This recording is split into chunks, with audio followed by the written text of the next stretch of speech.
அவங்க மனைவி தாண்டி இவர் வந்து இந்த பக்கம் தான் கொஞ்சம் அப்படியே ராசலீலைகளில் கொஞ்சம் அவரை வந்து தந்த இளமையை தாண்டி இளமையை வந்து அவருக்குள்ளே இந்த பக்கம் ஆட்கள் வரும்போது கொஞ்சம் உற்சாகமாக இளமையாக கொஞ்சம் இதாகுவார். இதில் இளையராஜா வந்து இவர் மேலே ஒரு நல்ல பாசம் கொண்டவர். அப்போவே அந்த காலகட்டங்களில் பேசுவாங்க, இளையராஜா வந்து பாலு மகேந்திராவுக்கு நல்ல டியூன் எல்லாம் போட்டு கொடுக்குறாரு, மகேந்திரனுக்கு நல்ல டியூன் போட்டு நமக்கு தர மாட்டேங்கிறார் அப்படிங்கிற மாதிரி எல்லாம் பேசுவாங்க.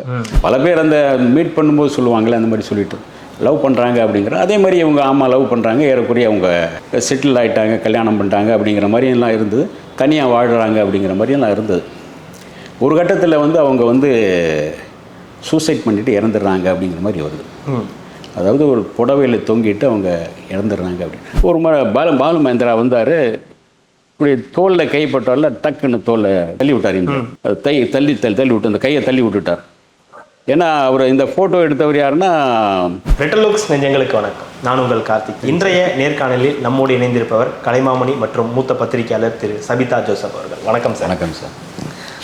சார், தமிழ்நாட்டின் மிகச்சிறந்த ஒளிப்பதிவாளர் அப்படின்னா பாலு மகேந்திரா அவங்க சொல்லுவாங்க. இயக்குனராகவும் சொல்லிச்சிருக்காரு. அவருடைய படைப்புகள் வந்து இன்றளவும் பேசப்படுது. குறிப்பாக சொல்லணும்னா ஒரு காலகட்டத்தில் இருந்த அந்த ஒளிப்பதிவுன்றதே வேற மாதிரி ஒரு எடுத்து கொண்டு வந்தார். ஏதாவது ஒரு விஷயத்தை காட்டணும்னா நேரடியாக சொல்லாமல் அதை மறைமுகமாக ஒரு பூ மூலியமாகவோ இல்லை ஒரு சொல்லக்கூடிய ஒரு படங்கள் மூலியமாகவோ ஏதோ ஒரு வகையில் அதை வேறு மாதிரி ஒளிப்பதிவை கொண்டு வந்து வச்சுருப்பார். ஒளிப்பதிவிற்காக பல விருதுகளெல்லாம் வாங்கியிருக்காரு. அதே சமயத்தில் அவருடைய வாழ்க்கையிலையும் நிறைய விஷயங்கள் நடந்திருக்கு. அதுவும் காரணம் வந்து பெண்கள், காதல் அப்படின்ற விஷயங்களும் நிறைய இருக்குது. குறிப்பாக சொல்லணும்னா மர்மமான விஷயங்கள் நிறைய இருக்குது. அவர் மேலே வழக்குகள்லாம் கூட இருந்தது. அவருடைய காதல், அது ஏதோ கொலை, தற்கொலைன்ற மாதிரியான பல விஷயங்கள் நடந்தது. ஒரு பக்கம் புகழ்பெற்ற ஒரு ஒளிப்பதிவாளர், புகழ்பெற்ற ஒரு இயக்குனராக இருக்கும்போது, மற்றொரு பக்கம் இந்த மாதிரியான அவருடைய சொந்த வாழ்க்கையில் இருக்கக்கூடிய அந்த பிரச்சனைகள், என்ன மாதிரியான ஒரு மனிதராக இருந்தார் அவர் அப்படின்ற ஒரு கேள்வி இருக்குது. குறிப்பாக எம்ஜிஆர் அவர்களுடைய அந்த தொடர்பு அப்படின்றது கட் ஆயிடுச்சு அப்படின்ற ஒரு செய்தியும் பரவலாக பேசப்பட்டது. ஒரு நிகழ்ச்சியில் அவர் கூட எடுத்த புகைப்படத்தை வந்து வெளியிடக்கூடாது அப்படின்ற ஒரு சம்பவமும் அதில் குறிப்பாக பேசப்படுது. பாலு மகேந்திரா அவர்களின் இந்த வாழ்க்கை எப்படி இருந்துச்சு, என்னென்னலாம் நடந்தது அப்படின்ற விஷயத்தை நீங்கள் ரெட்டலுக்ஸ் நேயர்களுக்காக விரிவாக சொல்லுங்கள். கண்டிப்பாக சொல்லுங்கள். அதாவது ஜெமினி கணேசன் எடுத்துக்கிட்டிங்கன்னா காதல் மன்னன் அப்படிம்போம். அவருடைய லைஃப்பில் பார்த்தீங்கன்னா எக்கச்சக்கமான காதல் இருக்கும். 4 திருமணங்கள் செஞ்சுக்கிட்டாலும் அதை தாண்டி நிறைய காதல்லாம் அவர்கிட்ட இருந்தது. கடைசி வரைக்கும் 80 வயசு வரைக்கும் காதல்கள் இருந்தது. கொஞ்சம் அந்த அழகியல் சம்பந்த ஒரு ரொமான்ஸ் பாய்னு சொல்லுவாங்கள்ல, அந்த மாதிரி அவர் கமல், அதே மாதிரி கமலும் பார்த்திங்கன்னா அந்த மாதிரியான ஒரு மனோநிலை தான் அவருக்கும் ஏறக்குரிய காதல். ஏன்னா பெண்களால் கொஞ்சம் ஈர்க்கப்பட்டு, பெண்களால் கொஞ்சம் உற்சாகப்படுத்தப்பட்டு, தன்னுடைய தொழிலுக்கு சில நேரங்கள் அந்த உற்சாகம் வேண்டும் சொல்லும்போது அந்த பேட்ரி எங்கேன்னா அந்த பக்கம் தான், சில பேருக்கு பேட்ரி அந்த பக்கம் தான் போகும். ஒரு முறை கமல் சார்கிட்டே நான் ஒரு கேள்வி கேட்டேன், உங்களுக்கு மிகவும் பிடித்த விளையாட்டு எது அப்படின்னு கேட்கும்போது, இண்டோர் விளையாட்டு ரொம்ப பிடிக்கும், அதிகமாக விளையாடினா உடம்பு கெட்டு போயிடும் போட்டுன்னு சொல்கிறாங்க அப்படின்னு சொன்னார். அப்படியே நான் அந்த இதில் வந்து அது பத்திரிகையில் வந்து அது பெருசாக பேசப்பட்டது அன்றைக்கி. அந்த அளவுக்கு இவருக்கும் அந்த ஒரு பெண்கள் சைடில் வந்து அதிகமான அந்த காதல் அந்த அவருடைய படங்களில் நடிக்க வரும்போது ஈர்க்கப்படுறாங்க. சில பேரை ஈர்க்கப்பட்டு இவரே வந்து அவங்கள ஈர்த்து எப்படியாவது ஒரு லவ் பண்ண ஆரம்பிச்சிடுறாரு. இவங்களும் வந்து ஒரு மிகப்பெரிய கேமராமேன், புகழ்பெற்ற ஒரு ஒளிப்பதிவாளராக டைரக்டராக இருக்கார். அதனால் ஒரு ஈர்க்கப்படுறாங்க. ஆனால் அந்த இன்றைக்கி வந்து உங்களுக்கு வந்து மீடியா பெருசாக வந்தாச்சு, உங்களுக்கு செல்ஃபோன்லேயே எல்லாமே வந்தாச்சு, உலகமே கையில் வந்தாச்சு. ஆனால் அன்றைக்கி வந்து சாதாரண ஒரு கேமராமேன்ட்ட வந்து நடிகைகள் வந்து ரொம்ப மரியாதையாக நடக்கணும், அன்பாக நடந்துக்கணும். அவங்க என்ன திட்டினாலும் கூட நீங்கள் காதில் வாங்காத மாதிரி நடந்துக்கணும். ஏன்னா நீங்கள் அவங்கள வந்து நீங்கள் அழகாகவும் காட்ட முடியும், அசிங்கமும் காட்ட முடியும். அந்த ஒரு பயம் எல்லா நடிகர்களுக்கும் இருக்கும், நடிகைகளுக்கும் இருக்கும், பெரும்பாலும் நடிகைகளுக்கு இருக்கும். அந்த ஒரு இதிலே வந்து அவங்க பெரும்பாலும் கேமராமேனோடு ரொம்ப ஒட்டுதலோடு இருப்பாங்க. ஒவ்வொரு படத்துலேயும் ஒவ்வொரு நடிகை வந்து கேமராமேனோட கொஞ்சம் அன்பாக இருப்பாங்க, அண்ணா அப்படிம்பாங்க. சில நேரங்களில் இன்னும் முதுகில் தட்டிக்கிட்டு நல்லா இணக்கமாக ஜோவியாலெல்லாம் பேசுவாங்க. அந்த மாதிரி தான் இவர் கூட வந்து இவருக்கு அந்த ஒரு ஈர்ப்பு, ஒரு காதல் மேலே அவர் காதலுக்கு ரொம்ப பிடிக்கும், காதல் பிடிக்கும் அவருக்கு. சில நேரம் ஒரு கவிதையெல்லாம் எழுதியிருப்பார்.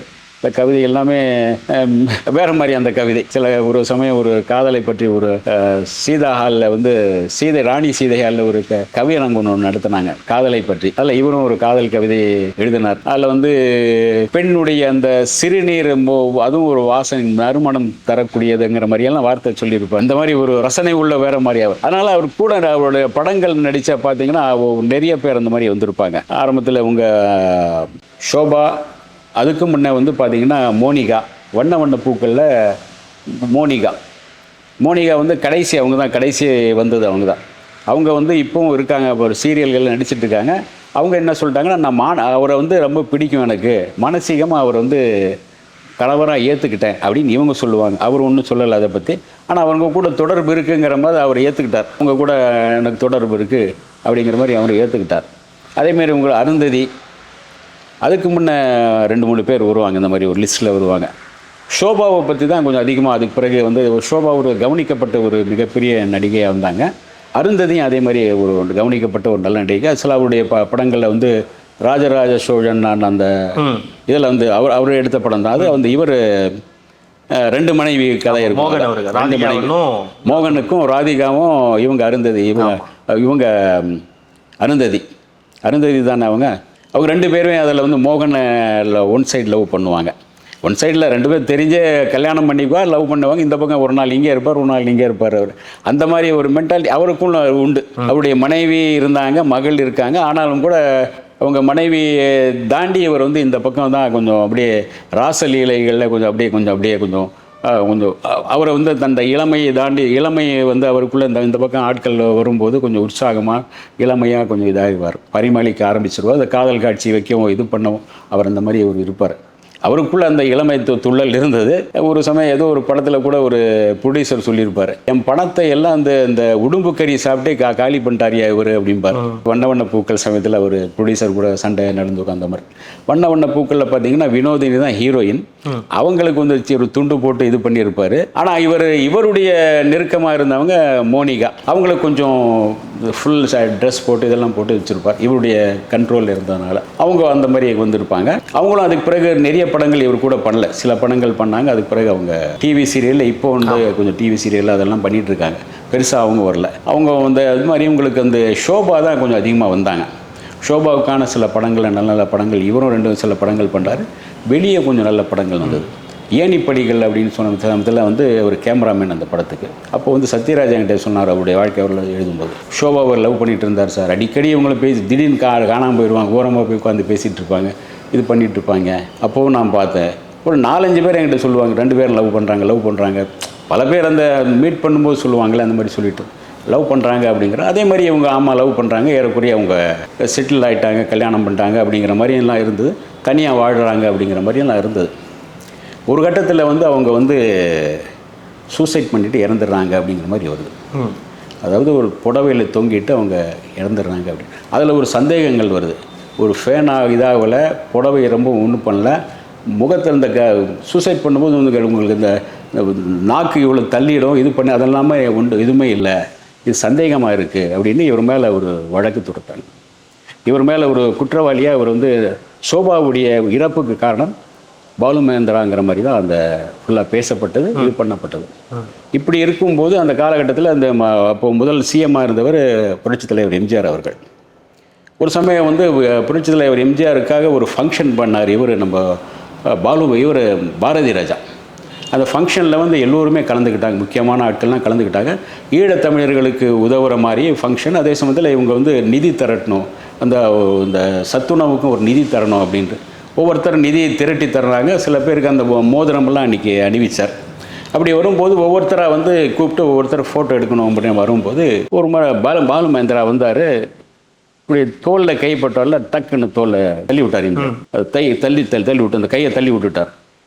ஏன்னா அவர் இந்த ஃபோட்டோ எடுத்தவர் யாருன்னா எம்ஜிஆருடைய பர்சனல் ஃபோட்டோகிராஃபர், அவருடைய படங்களுக்கு ஃபோட்டோ எடுக்கிற சங்கர் ராவ். அவர் தான் சொல்கிறாரு, அந்த ஃபோட்டோவில் அவர் அந்த தோலில் கை போட்டவொன்னே டக்குன்னு தள்ளி விட்டு அவர் ஓரமாக நிற்க வச்சுட்டார்.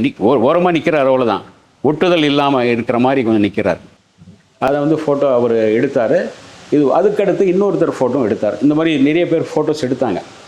இதெல்லாம் ஃபோட்டோ எடுத்துகிட்டு அன்றைக்கி வந்து அந்த ஃபங்க்ஷன் முடிஞ்சு போயாச்சு, எல்லோருமே போயாச்சு. திடீர்னு பாரதி ராஜாவுக்கு ஃபோன் வருது.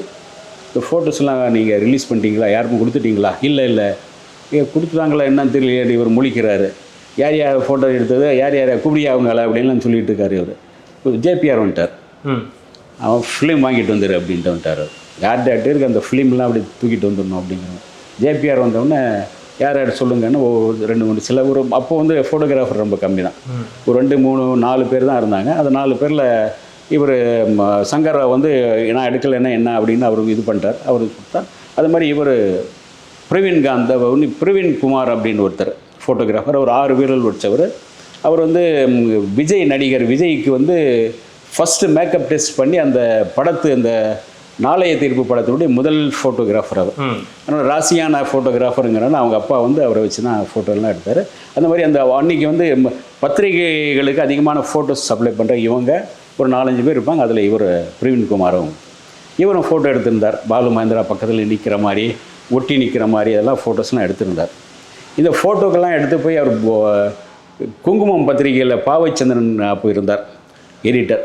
அவர்கிட்ட கொடுக்கும்போது அவர் ஒரு 20 ஃபோட்டோ ஓகே பண்ணி அனுப்பிட்டார். இவர் போய் அந்த நெகட்டிவ்லாம் கழுவி ஃபோட்டோ எடுக்கலாம் அப்படின்னு போய் கொடுத்துட்டார். அப்புறம் தான் இவர் வர்றார். இந்த மாதிரி அந்த ஃபோட்டோஸ்லாம் நீங்கள் கொண்டாங்க, முதல்வர் பார்க்கணுன்றாரு. அவர் ஓகே சொன்ன பிறகு நான் இங்கே போகணும். ஓகே சார், இப்போ தான் கொண்டு வந்து கொடுக்குறாங்க. வாங்கிட்டு போயிடுறாரு. ஏன்னா ஒரு குற்றவாளி பக்கத்தில் முதல்வர் நிற்கிறார் அப்படின்னாலே குற்றவாளிக்கு சாதகமாக அவர் செயல்படுவார் அப்படிங்கிற ஒரு அர்த்தம் வந்துடும். இந்த காரணத்திற்காக அது வேண்டாம். ஆமாம், அதுக்காக அது வேண்டாம் அப்படின்னு எம்ஜிஆர் என்ன பண்ணுறாருன்னா அவர் பக்கத்தில் உறுதிப்படுத்தலை. அதாவது இவர் தான் குற்றவாளின்னு உறுதிப்படுத்தலை, ஆனால் அது தவிர்க்கிறார். ஏன்னா ஒரு பேச்சு இருக்குது, பேச்சு நடந்துட்டு இருக்கு. இப்போ பேச்சு நடந்துட்டு இருக்கும்போது இவர் பக்கத்தில் நெருக்கமாக இருந்தாருன்னா இவர் முதல்ல அவருக்கு சாதகமாக இருப்பார், செயல்படுவார் போல் இருக்குது அப்படின்னு சில பேர் அந்த கருத்து வரலாம், பேசலாம், எதிர்கட்சிகள் பேசலாம். அதனால் வந்து அதை தவிர்க்கணுங்கிற என்ன பண்ணுறாருன்னா அந்த ஃபோட்டோக்களை வந்து போடாதீங்க, நான் வாங்கி அப்படியே வச்சுக்கிறார். ஃபோட்டோ யாருக்கும் ரிலீஸ் பண்ண அதுக்கு பிறகு போடவே இல்லை அந்த ஃபோட்டோ. இந்த மாதிரி அந்த ஒரு அவர் மேலே இருந்த அந்த ஒரு அதுக்கு பிறகு வந்து வேறு மாதிரி இவர் தப்பிச்சுட்டு வந்துட்டார் அப்படின்னு சொல்லுவாங்க. அதுக்கு எம்ஜிஆர் உதவினார் அப்படின்னு சொல்லுவாங்க. அது நமக்கு அந்தளவுக்கு தெரியலை.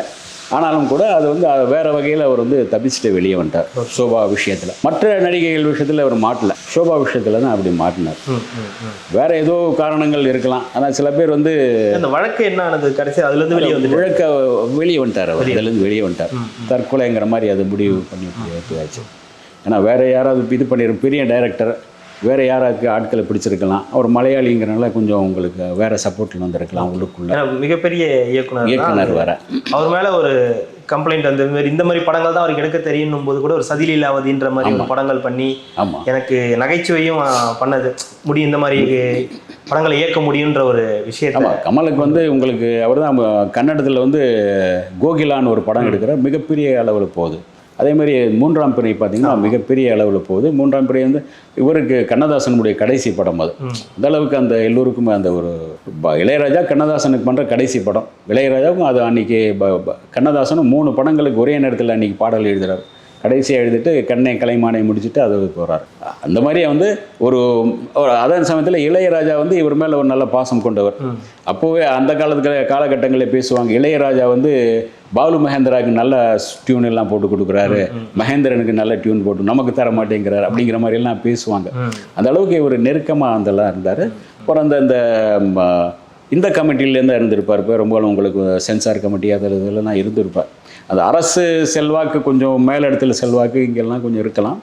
அதை தாண்டி வர்றது தானே ஒரு இருந்தது அவர் மேலே. அது இருக்கா இல்லையாங்கிறது கடவுளுக்கு தான் தெரியும், அவருக்கும் கடவுளுக்கு தான் தெரியும். ஆனால் அவருடைய லைஃப் வந்து பெருசாக வந்து இந்த பெண்களோடையே சேர்ந்து பெண்களோடையே வாழ்ந்து சொந்த மனைவியோடு கொஞ்சம் நெருக்கமாக கொஞ்சம் பேச்சுவார்த்தை பெருசாக வரல. இருந்தாலும் மனைவிக்கு வீட்டில் இருந்தாலும் கூட அந்த ஒரு இது இருக்கும்ல, வெறுப்பு இருக்கும். பெண்கள் யாருமே அடுத்த பெண்ணை உடனே ஏற்றுக்க மாட்டாங்க இல்லையா. பாலாவே இந்த மோனிகாவை வந்து திட்டினதும் உண்டு. டைரக்டர் பாலாவே திட்டினதும் உண்டு. நீ எப்படி வந்து கல்யாணம் பண்ணிட்ட அப்படி இப்படின்னு சொல்லிட்டு இருக்கலாம், நீ அப்படின்லாம் திட்டிருக்காரு அப்படின்னு நானும் கேள்விப்பட்டிருக்கேன். ஏன்னா அந்த குரு மேலே இருக்கிற விசுவாசத்தில் அவர் சொல்லியிருக்கலாம். அவர் வந்து இப்படி தான். ஆனால் பெரும்பாலும் அவர்கிட்ட இருந்த ஒரு நல்ல என்ன பழக்கம்னா, நீங்கள் ஒரு பேட்டி எடுக்கணுன்னா கேள்விகளை எழுதி கொடுத்துடணும். எதனால்? அவரே எழுதி கொடுப்பார், பதில் அவரே எழுதி கொடுப்பார். ஓ நீங்களாம் இப்போ கேட்கணும்னா அந்த கேள்வி வந்து நீங்கள் எழுதி கொடுத்துட்டீங்கன்னா அவரே பதில் எழுதி கைப்பட எழுதி கொடுத்துருவோம். ஏன்னா சில பேர் வந்து நம்ம நம்ம பேசினதை மாற்றி எழுதிடுவாங்க அப்படின்னு அவர் கொஞ்சம் என்ன பண்ணுவார்னா அவரே உட்காந்து ஒரு 2 நாள் கழிச்சு வாங்க அப்படின்னு சொல்லிட்டு எழுதி அனுப்பி வச்சுருவார். பெரும்பாலான பேட்டிகள் அவருடைய அப்படி தான் இருக்கும். ஒரு சிலர் அப்படி தான். ஓகே. ஆமாம். இல்லை அந்த காலகட்டம் வந்து பார்க்கும்போது பாரதி ராஜா அவர் எல்லாமே ஒரு சமகால இயக்குநர்கள் அப்படி தான் இருக்கும். பாரதிதா மகேந்திரன் 2 பேரும் சமகாலத்தில். பாலச்சந்திரன் உங்களோட சொல்ல முடியாது, அவர் சீனியர். ஆனால் இவங்க கூட இவர் வந்து அந்த கேமரா ஒர்க் எல்லாம் பண்ணியிருக்காரு. மகேந்திரனுக்கு நிறைய பண்ணியிருக்காரு, இவருக்கு பண்ணியிருக்காரு. பாரதிராஜாவுக்கு பண்ணல. பாரதிராஜாவுக்கு அவருடைய கண்ணன் இருந்தார், அதுக்கு முன்னே நிருஷா இருந்தார், அவங்கெல்லாம் நிறைய பேர் இருந்தாங்க. இவர் பாரதிராஜாவுக்கு பண்ணல. ஆனால் அந்த நட்பு அவங்களுக்குள்ள ஒரு பெரிய டைரக்டருங்கிற ஒரு நட்பு இருந்தது, இவங்களுக்குள்ள அந்த நட்பு இருந்தது. அதனால தான். ஆனால் மற்றபடி ஒரு நல்ல டைரக்டர், நல்ல டெக்னீஷியன் அப்படிங்கிற இது ஒளிப்பதிவாளர், சிறந்த ஒளிப்பதிவாளரும் அந்த மாதிரிலாம் அந்த இருக்குது. குறைகள் வந்து எல்லாமே இருக்க தான் செய்யும். என்னதான் பெரிய மனிதர்கள் இருந்தாலும் கூட அவங்களுக்குள்ள சொல்லுவாங்களே, ராமனே ஆனாலும் ராமனுக்கும் வந்து நிறைய குறைகள் சொல்கிறாங்களே. ஒரு ஒன்னான் தான் சொன்னான் அப்படிம்பாங்க. சீதையை வந்து நெருப்பில் இறக்க விட காரணம் ஒரு ஒன்னான் தான் சொன்னார் அப்படிம்பாங்க. அத்தனை நாள் அந்த அம்மா அங்கே இருந்தாங்கன்னா கலங்க அடையலைன்னு என்ன அர்த்தம் அப்படிங்கிற மாதிரி சொன்னார் அப்படின்னு சொல்லுவாங்க. ஏன்னா யாராக இருந்தாலும் அவங்க குறைகள் வந்து இருக்கத்தான் செய்யும். நிறைவான மனிதர்கள்னு யாரும் இருக்க முடியாது. எம்ஜிஆர் என்ன சொல்லுவார்னா, எல்லோரையும் திருப்திப்படுத்த முடியாது, எல்லோர்ட்டையும் நல்லவனாக இருக்க முடியாது, ஒரு சிலர்கிட்டையாவது நான் நல்லவேன்னு சொன்னாலே போகிறோம் எனக்கு அப்படின்பார். ஓகே. மிக்க நன்றி சார். இவ்வளோ நேரம் உங்களுடைய நேரத்தை ஒதுக்கி எங்களுக்காகவும் ரெட்ரோலுக்ஸ் நேர்களுக்காகவும் பல்வேறு தகவல்களை பகிர்ந்தமைக்கு ரெட்ரோலுக்ஸின் சார்பாக மிக்க நன்றி.